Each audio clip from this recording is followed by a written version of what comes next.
So today I want to talk about inductions. Induction means that your labor didn't start spontaneously. We, your nurses, your provider, needed to give you some medication or help you mechanically to get you into labor. So first of all, why do people get induced? Number one, it could be your personal preference, or it could be your doctor's preference. It could be because you're post dates, so you're after your due date, and we need to get that baby out because your placenta is getting older and not providing enough oxygen to your baby, possibly. Or it could be because you have an underlying condition in your pregnancy, like preeclampsia or diabetes, gestational diabetes, or some other medical issue that has come up in your pregnancy. So those are some reasons why. There could be other reasons.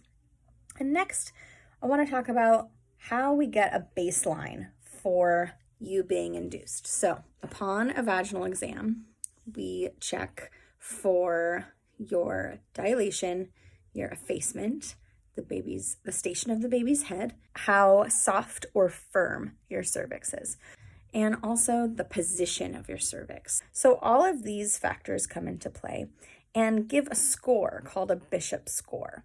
Depending on your Bishop score, depending on how favorable or ripe your cervix is, your doctor will decide what medications are best for you to be induced. And that could be a reason why your doctor wants to induce you with a cervical ripening agent or medication. If we need a ripe cervix to be able to dilate, it's kind of like a piece of fruit. You want it to be ripe so you can cut into it easily, right? So we need a ripe cervix to be able to open and stretch and dilate to 10 centimeters. In order to ripen the cervix, there are a couple medications that are very popular right now. One of them is Cytotec. That is an oral medication, can also be given vaginally. Another medication is Cervidil. That is a vaginal medication. It's kind of like this little tampon string attached to this little cotton pad, and it goes in your vagina next to your cervix. And both of these medications work to ripen the cervix. They usually produce some contractions, but the main purpose is to ripen your cervix. So once your cervix is ripened, the doctor might say, okay, let's move on to oxytocin or Pitocin. Pitocin is the synthetic form of oxytocin, which is the natural hormone released in our bodies during labor. And Pitocin works to stimulate contractions. Contractions tighten the uterus, which in turn help to push baby down to provide pressure on the cervix to help it to dilate. There's also mechanical dilation. So that's using something that we call a balloon or a bulb.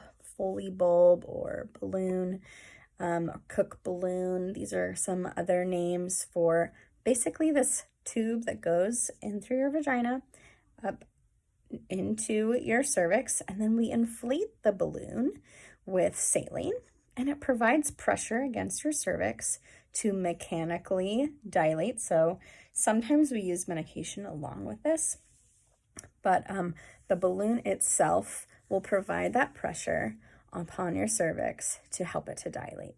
Hope that was helpful. Bye.